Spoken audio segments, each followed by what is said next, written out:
से और वायनाड से इमोशनल कनेक्शन है। प्रियंका वायनाड से चुनाव लड़ेगी। साथियों, कांग्रेस पार्टी ने प्रेस कॉन्फ्रेंस करते हुए कह दिया कि हिंदुस्तान की राजनीति को उत्तर और भारत की राजनीति में बांटने का कार्य नहीं किया जाएगा। उत्तर और दक्षिण भारत को साथ में मिलाकर के कार्य किया जाएगा और उत्तर और दक्षिण दोनों भारतों का नेतृत्व गांधी परिवार करेगा। गांधी परिवार आकर किस आधार पर करेगा? जो राहुल गांधी 2 सीटें जीत करके आए थे, रायबरेली और वायनाड से। राहुल गांधी ने निर्णय लिया है कि वो रायबरेली की सीट से बने रहेंगे और वायनाड की सीट से प्रियंका गांधी, यानी दोनों जगहों से उत्तर भारत की राजनीति में भी गांधी और दक्षिण भारत की राजनीति में भी गांधी। वो इस मोहब्बत के पैगाम को, ना बांटने के पैगाम को हर जगह से हम नेतृत्व कर सकते हैं, अपनी प्रेस कॉन्फ्रेंस में साफ तौर पे कह दिया।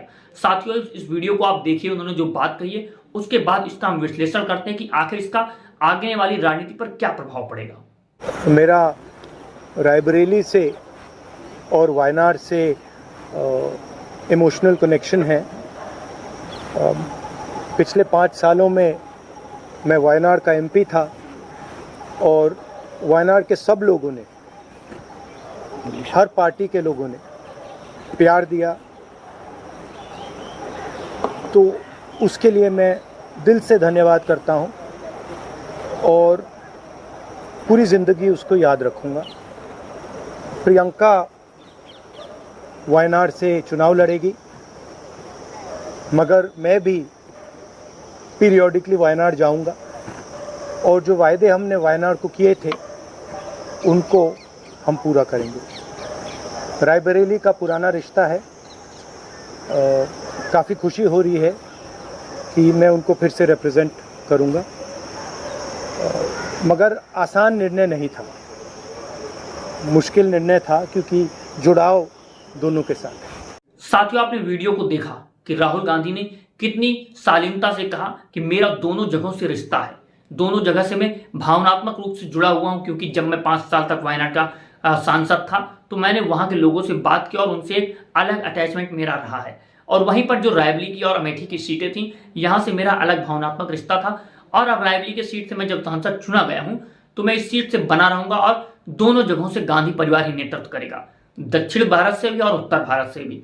दक्षिण भारत को किस तरह से कांग्रेस पार्टी ने साध रखा है, जहां पर बीजेपी की दाल नहीं गल रही है उतनी ज्यादा, जिस तरह से उत्तर भारत की राजनीति में वो अपनी चरमोत्कर्ष पर पहुंची है।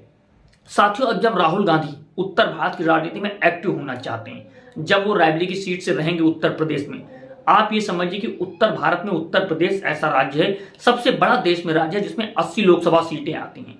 यदि राहुल गांधी सीट पर अब बने रहते हैं तो वो यूपी में एक बड़ा कार्य कर सकते हैं। अब जो आने वाले विधानसभा के चुनाव होंगे, उसके बाद जो अगले लोकसभा के चुनाव होंगे, वो अपना वहां पर संगठन तैयार कर सकते हैं और जो उत्तर भारत की राजनीति में धर्म को आधार बनाकर के बीजेपी ने कार्य किया, उसको भी तोड़ा जा सकता है संविधान के जरिए। किस तरह से उन्होंने अपने चुनाव में संविधान की बात की थी, वो उसी को लेकर के चल रहे हैं और उत्तर की भारत की राजनीति में एक नया नैरेटिव खोलने की, उसको बड़ा बनाने की कोशिश की जा रही है। अगर राहुल गांधी का यह प्रयोग सफल रहा, क्योंकि जब उन्होंने भारत जोड़ो न्याय यात्रा और उसके पहले भारत जोड़ो यात्रा शुरू की थी तो उन्होंने एक अपना पैगाम दिया था देश के नाम कि ये यात्रा है भारत जोड़ो यात्रा और भारत जोड़ो न्याय यात्रा एक मोहब्बत की दुकान है, कि जहां जहां नफरत की दुकान खोली गई वहां पर मोहब्बत की दुकानें खोली जाएंगी। जहां जहां नफरत का बाजार गरमाया गया वहां पर मोहब्बत की दुकान हम खोलेंगे। कांग्रेस पार्टी ने वो कार्य किया, भारत जोड़ो यात्रा, उसके बाद भारत जोड़ो न्याय यात्रा। उसका काफी बेनिफिट मिला कांग्रेस पार्टी को भी और इंडिया गठबंधन को भी। ये इंडिया नाम आया वहीं से जहां से भारत जोड़ो यात्रा शुरू हुई थी। भारत को जोड़ने की बात की गई थी, कहा गया था कि जुड़ेगा भारत तो जीतेगा इंडिया। किस आधार पर सारी चीजें एक विचारधारा के स्तर पर डेवलप होती हुई चली गई और एक क्रांतिकारी मैनिफेस्टो जो बनाया गया, उस आधार पर जनता ने किस तरह से अपना निर्णय दिया कि बीजेपी को बहुमत से लाकर के नीचे पटक दिया। जहां 303 सीटें 2019 में वो पाए थे, इस बार 240 के से आंकड़े को पार नहीं कर पाए, 240 पर आकर के सिमट गए। 272 का वो जो जादुई आंकड़ा था वो छू भी नहीं पाए। 400 तो बहुत बड़ी बात हो गई थी।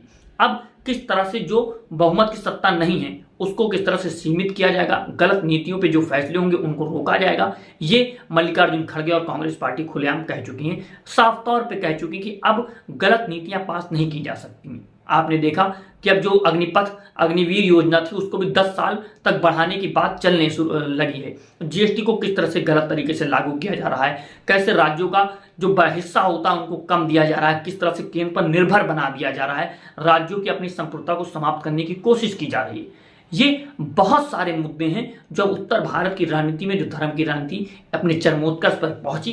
बीजेपी 303 सीटों पर आकर के खड़ी हुई, उसके बाद अब 240 पर आकर के सिमटी। किस तरह से चीजें एकदम ऊपर लेवल तक गई, अब नीचे धीरे धीरे उतर रही हैं। और वहीं उत्तर भारत की राजनीति में राहुल गांधी खुद को एक्टिव करेंगे और उधर साउथ में भी उनका अच्छा नेतृत्व है और उसी को नेतृत्व को संभालते हुए प्रियंका गांधी जब वायनाड से उतरेंगी तो चीजें देखने वाली होंगी और समझने वाली होंगी कि अब हिंदुस्तान की राजनीति की परिदृश्य बदलने वाला है। साथियों आप देख रहे थे बोल न्यूज, दो बोल न्यूज, ये हमारी और आपकी बात करता है, आपके सवालों की बात करता है। यदि आप चाहते हैं कि इसी प्रकार से हम आपके मुद्दों को उठाते रहें, जो सवाल हैं उनको हम सत्ता से पूछते रहें, तो हमारे चैनल को सब्सक्राइब कीजिए और ज्यादा से ज्यादा शेयर कीजिए। मैं आमिर खान आजाद, जय हिंद जय भारत।